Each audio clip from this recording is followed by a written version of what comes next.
Hi, இன்றைக்கி என்ன வீடியோனா 6 month பேபிக்கான ஃபுட்டை நம்ம ப்ரிப்பேர் பண்ண போகிறோம்.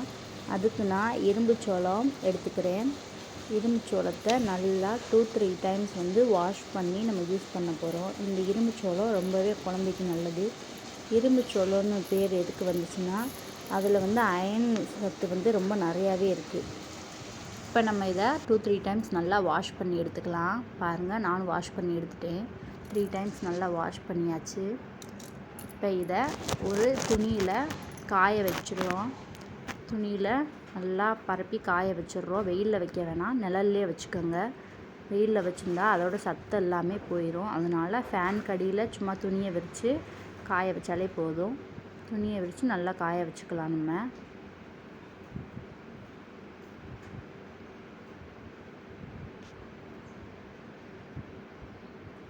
நல்லா அப்பப்போ ஸ்ப்ரெட் பண்ணி விடுங்க, எல்லா அளவுக்கும் போடுற மாதிரி. நல்லா காஞ்சிருச்சு. இப்போ பார்த்திங்கன்னா கொஞ்ச நேரத்தில் எனக்கு காஞ்சிருச்சு. இதை நம்ம ட்ரை ரோஸ்ட் பண்ண போகிறோம்.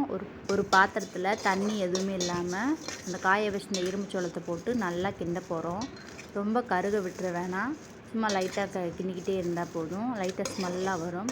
நல்லா முருகரும் அந்த அளவுக்கு நம்ம ட்ரை ரோஸ்ட் பண்ணி போட்டால் தான் அரைக்கும்போது நல்லாயிருக்கும். சீக்கிரம் கெட்டும் போகாது. அதனால தான் நம்ம ட்ரை ரோஸ்ட் பண்ணுறோம். இந்த இரும்பு சோளத்தை முளைக்கட்டை வச்சு ட்ரை ரோஸ்ட் பண்ணி அரைப்பாங்க. என் ஹஸ்பண்ட் நொறுங்கினது மாதிரி வாங்கிட்டு வந்துட்டார். அதை முளைக்கட்டை வைக்க முடியாது. அதனால் நான் இந்த மெத்தடை ஃபாலோ பண்ணுறேன்.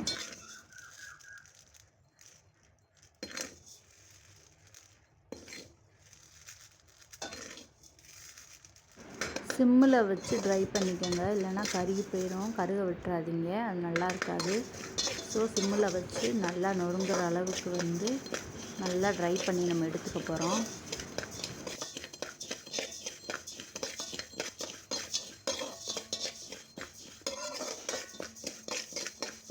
இரும்பு சோளத்தை முழுசாக எப்படி முளைக்கட்டை வச்சு அதை எப்படி பண்ணுறது அப்படின்ட்டு நான் நெக்ஸ்ட் வீடியோவில் போஸ்ட் பண்ண போகிறேன். மறக்காமல் அந்த வீடியோவும் பாருங்கள்.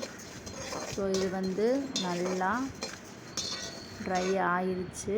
ஸோ அடுப்பை நம்ம ஆஃப் பண்ணிக்கலாம்.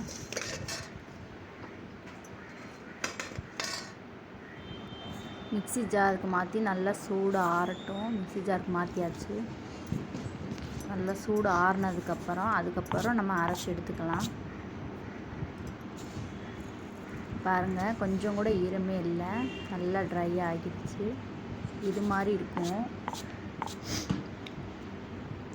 நம்ம அரைச்சிக்கலாம்.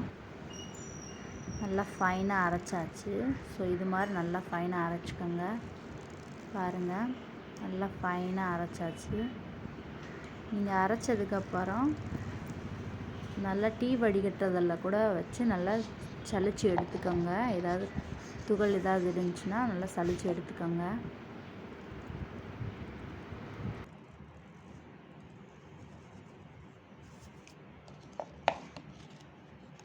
நெக்ஸ்ட்டு இது எப்படி பண்ணலான்னு பார்க்கலாம். ஒரு 3 டேபிள் ஸ்பூன் இந்த மாவு எடுத்து சலிச்சு போட்டுக்கோங்க. செகண்டு, 1 கிளாஸ் அளவு நல்லா தண்ணி ஊற்றிக்கோங்க. பெரிய கிளாஸில் நான் 1 கிளாஸ் அளவு தண்ணி ஊற்றுறேன், நீங்களும் ஊற்றிக்கோங்க.